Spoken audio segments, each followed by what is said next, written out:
வணக்கம், நான் முருகப்பன் அண்ணாமலை பேசுகிறேன்.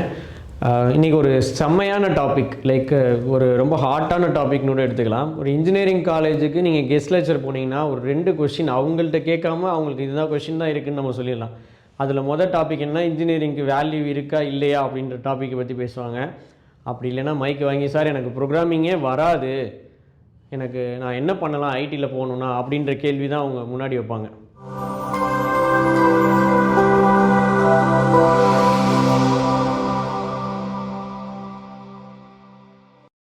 இப்போ இந்த டாப்பிக்கில் வந்து பார்த்தீங்கன்னா நான் என்ன சொல்கிறேன்னா, எனக்குன்னு ஒரு கோல் இருக்குது, அதை நோக்கி நான் ஓடிட்டுருக்கேன். ஆனால் எனக்கு அதில் இன்ட்ரெஸ்ட் இல்லை, அதை பற்றி எதுவுமே தெரியாது, அதை சொல்லி கொடுத்தாலும் எனக்கு புரியாது அப்படின்னு நம்ம மைண்டை ஃபிக்ஸ் பண்ணிவிட்டு அந்த கோலை அச்சீவ் பண்ணணும்னு நினைக்கிறது தான் இங்கே நம்ம பண்ணுற மிகப்பெரிய தப்பு. ஸோ ப்ரோக்ராமிங் வருமா வராதா அப்படின்ற ஒரு கேள்வி எல்லாரோட தலையிலையும் சுற்றிக்கிட்டே இருக்குது. அது இன்ஜினியரிங்காக இருக்கலாம், பிஎஸ்சியாக இருக்கலாம், ஐடிக்குள்ளே போகணுன்னு நினைக்கிற எல்லாருக்குமே ப்ரோக்ராமிங் தான் இங்கே வேலையே. அப்போ எனக்கு அது தெரியாது, நான் எப்படி போகணும் அப்படின்னு நீங்கள் கேட்டிங்கன்னா, கண்ணை மூடிட்டு அவங்க சொல்லக்கூடிய ஆப்ஷனே வந்து, சார் டெஸ்டிங் இருக்குல்ல, அவங்களே டேரெக்டாக கேட்குறாங்க, சார் எனக்கு ப்ரோக்ராமிங் வராது, நான் டெஸ்டிங் வரேன் அப்படின்னா. ஆட்டோமேஷன் டெஸ்டிங்னு ஒன்று இருக்குது, மேனுவல் டெஸ்டிங்னு ஒன்று இருக்குது. இந்த மேனுவல் டெஸ்டிங் அப்படின்றது ஒரு 2 வருஷத்துலேருந்து 3 வருஷத்துலேருந்து உங்களுக்கு கை கொடுக்கும், இல்லைன்னுலாம் சொல்லலை. ஆனால் அதுக்கப்புறம் அடுத்த கம்பெனிக்கு போகும்போது நீங்கள் எதிர்பார்க்கக்கூடிய சேலரி உங்களுக்கு வேணும் அப்படின்னா கண்டிப்பாக அப்போ உட்காந்து ப்ரோக்ராமிங் படிக்கிறதுன்றது கொஞ்சம் கடினமான விஷயம். அங்கே என்ன சொல்லுவாங்கன்னா, ஆட்டோமேஷன் டெஸ்டிங் அப்படின்றது வந்து ஒரு செலீனியம் டெஸ்டிங் அப்படின்னா ஜாவாவோடு சேர்த்து வரும், பைத்தானோடு சேர்த்து வரும், இல்லை ஆர் ப்ரோக்ராமிங்கோடு சேர்த்து வரும், அப்படி தான் வரும். லைக் இது வந்து ப்ரோக்ராமிங்கே இல்லாமலே ஐடியில் போயிடலாமான்னா அதுக்கான பாசிபிலிட்டி இல்லை. அப்போ லேட்டராக படிக்கிறதுக்கு நீங்கள் ஆரம்ப காலகட்டத்திலே நீங்கள் என்ன பண்ணிக்கலாம்னா ப்ரோக்ராமிங்கை ஃபோக்கஸ் பண்ணிக்கலாம். ஓகே, என்னோடய கேள்வி ஒன்றே ஒன்று தான், நீங்கள் எந்த ப்ரோக்ராமை எக்ஸிக்யூட் பண்ணி உங்களுக்கு அவுட்புட் வரல அப்படின்றத நான் கேட்பேன். ஆனால் அப்படி கேட்கும்போது, இல்லை சார் நான் அப்படிலாம் எதுவும் எக்ஸிக்யூட்லாம் பண்ணதில்லை அப்படின்னு சொல்லிட்டு ஓப்பனாகவே சொல்லிவிடுவாங்க. அப்போ நீங்கள் ஒரு விஷயத்தை ட்ரை பண்ணாமலே எனக்கு வராதுன்னா நான் சொல்கிறேன், கண்டிப்பாக உங்களுக்கு ப்ரோக்ராமிங் வராது. நான் நெகட்டிவாக சொல்கிறேன்னு நினைக்காதீங்க. நீங்கள் நம்புறீங்க உங்களுக்கு வரவே வராதுன்னு நம்புறீங்க, அதுக்கான முயற்சிகளே நீங்கள் எடுக்கலை அப்படின்னா கண்டிப்பாக அது வராது தான்.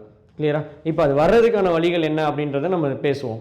இப்போ ஒரு ப்ரோக்ராம் வரல அப்படின்னா நமக்கு கண்டிப்பாக எரர் மெசேஜ் வரும். ஓகே, அந்த எரர் மெசேஜை நம்ம போய் தேடுவோம். ஏன்னா நமக்கு வேணும், நம்ம ப்ரோக்ராமிங்கை கற்றுக்கணும் அப்படின்றப்ப அந்த எரர் மெசேஜை தேடுவோம். அதுக்கு ஒரு 3-4 விதமான சொல்யூஷன் கிடைக்கும். அந்த ஃபிட்ஸ் வந்து நம்ம பண்ணி பார்க்கும்போது நமக்கு ஒரு அவுட்புட் கிடைக்கும்.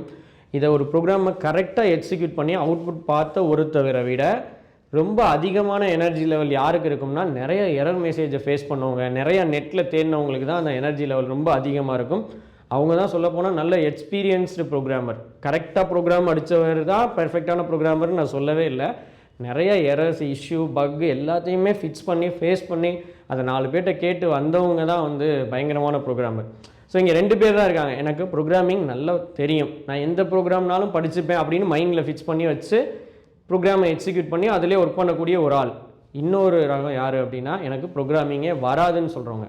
உங்களுக்கு ப்ரோக்ராம் வரணும்னா நான் என்ன சொல்லுவேன்னா, மல்டிபிள் ஸ்டெப்ஸ் இருக்குது. ஒரு புக்கு வாங்கலாம், ஒரு நோட்டு வாங்கலாம், இதுக்கெல்லாம் நம்ம காசு செலவு பண்ணணும்.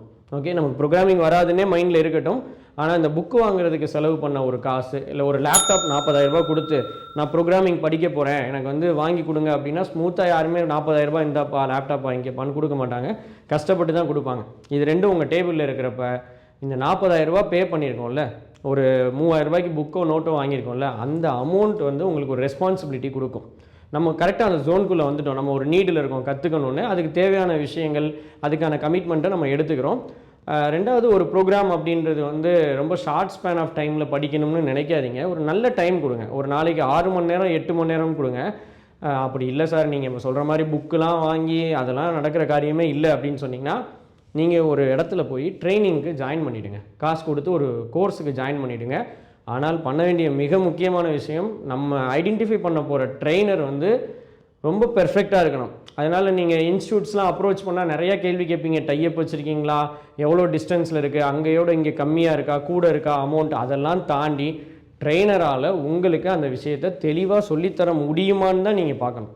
ஓகே, இல்லையே எனக்கு தான் ப்ரோக்ராமிங் வராது, நான் காசு கொடுத்துருவேன், எனக்கு வேலை வாங்கி கொடுத்துருவாங்களான்னு கேட்குறதெல்லாம் விட்டுட்டு, எதுக்காண்டி அந்த காசை கொடுத்தோம், ஏன்னா நம்ம இதை ஸ்கூல்லேயும் கேட்கல, காலேஜ்லேயும் கேட்கல, நான் ஒரு காசு கொடுத்துருக்கேன் எனக்கு பிளேஸ்மெண்ட் கொடுக்கலன்னு தான் கேட்டிருக்கோம். நான் காசு கொடுத்துருக்கேன், எனக்கு இந்த சிலபஸை நீங்கள் நல்லா சொல்லித்தரலன்னு நம்ம இது வரைக்கும் கேட்டதே கிடையாது, ப்ளேம் பண்ணதும் கிடையாது. ஒரு கிளாஸை நீங்கள் ஸ்டாப் பண்ணது கிடையாது, நீங்கள் நடத்துனது எனக்கு புரியலை திரும்ப சொல்லிக் கொடுங்கன்னு கேட்டதே இல்லை.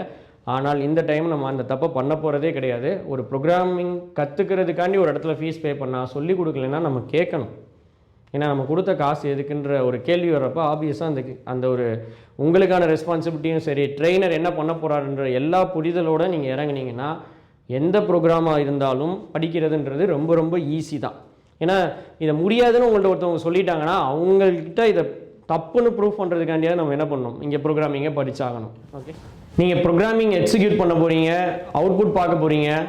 ப்ரோக்ராமிங்கோட அவுட்புட்டை பார்த்தாலே மிகப்பெரிய எனர்ஜி. அதை விட மிகப்பெரிய எனர்ஜி அப்படின்னா நீங்கள் பார்க்கக்கூடிய ஒரு எரர் மெசேஜுமே உங்களுக்கு எனர்ஜின்னு ஞாபகம் வச்சுக்கோங்க.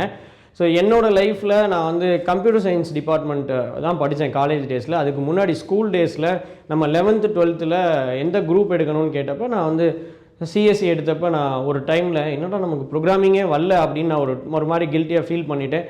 ஆனால் ஒரு முடிவு எடுத்தேன், இன்றைக்கி கிளாஸ்க்கு போகிறோம், இன்றைக்கி கிளாஸை நம்ம கவனிக்கிறோம் அப்படின்னு சொல்லிட்டு ஒரு முடிவு எடுத்தேன். சரி, ஏன்னா அன்றைக்கி கிளாஸில் வந்து மொதல் இஃப் கண்டிஷன் ஒன்று எடுக்கிறாங்க. ஸோ இந்த இஃப் கண்டிஷனில் நான் முதல் ஒரு ப்ரோக்ராம் எழுதிடுவோன்னு கவனிக்க ஆரம்பிக்கிறேன். அந்த ஒரு 1 ஹவருக்கு அடுத்து லேபுக்கு போகிறோம்.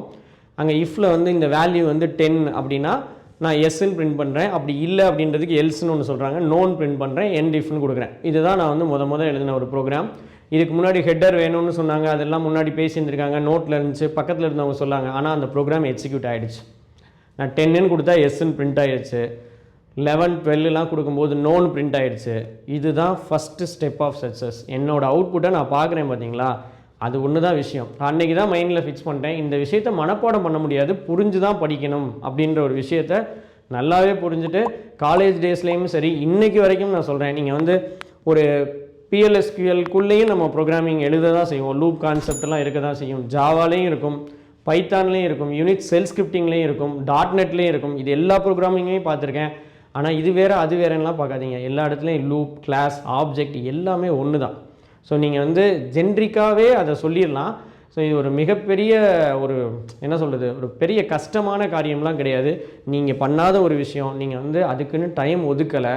அப்படி நாளையிலேருந்து நான் ஒரு 1 hour ஸ்ட்ரிக்டாக ப்ரோக்ராமிங் படிக்கணும் அப்படின்னு நீங்கள் ஒரு முடிவு எடுத்திங்கன்னா அதை 8 மணி நேரமாக மாற்றிங்க. எல்லாருக்குமே ப்ரோக்ராம் வரும், அவுட்புட் வரும், நீங்கள் ஒரு ப்ராடக்டே டெவலப் பண்ணலாம். ஆனால் ஒரு 6 வருஷம் கெரியரில் கிராஸ் பண்ணதுக்கு அப்புறம் ஏதோ ஒரு நான் ஐடியில் இருந்துட்டேன், நான் வந்து என்னோடய ப்ரோக்ராமிங் ரிலேட்டடாக தான் நான் ஒர்க் பண்ணுறேன், ஆனால் ரொம்ப கோடெலாம் அடித்ததில்லை அப்படின்னா ஒரு செட்டன் ஏஜுக்கு மேலே ப்ரோக்ராமிங் படிக்கணும் அப்படின்றது மென்டலி ப்ரிப்பேர்டாக நம்ம ஸ்டேபிளாக இருந்தால் மட்டும்தான் படிக்க முடியும். அதனால் இன்ஜினியரிங் படிக்கிறப்பயே ஒரு 3 years இதுக்கான டைமை பேரலாகவே ஒதுக்குங்க. அப்படி இல்லைனாலும் பிரச்சனை இல்லை, 8 செமஸ்டரை கிளியர் பண்ண நீங்கள், பிஎஸ்சியில் 6 செமஸ்டரை கிளியர் பண்ண நீங்கள், ஒரு செமஸ்டருக்கு நீங்கள் ஒதுக்கின அமௌண்ட்டையும் டைமையும் உங்களை வேலைக்காக ப்ரிப்பேர் பண்ணுறதுக்காண்டி ஒதுக்குனீங்கன்னா இந்த ப்ரோக்ராமிங் வரலைன்னா நம்ம விடவே கூடாது, கண்டிப்பாக உங்களுக்கு வரும். ஸோ ட்ரை பண்ணாமல் ஒரு விஷயம் வராதுன்னு சொன்னோன்னா அது வந்து நம்ம பெரிய டிகிரி மார்க்லாம் வாங்கி கிராஸ் பண்ணி வந்தோம்ல, அதெல்லாம் அது ரொம்ப கொஞ்சம் டீக்ரேட் பண்ணிடும்.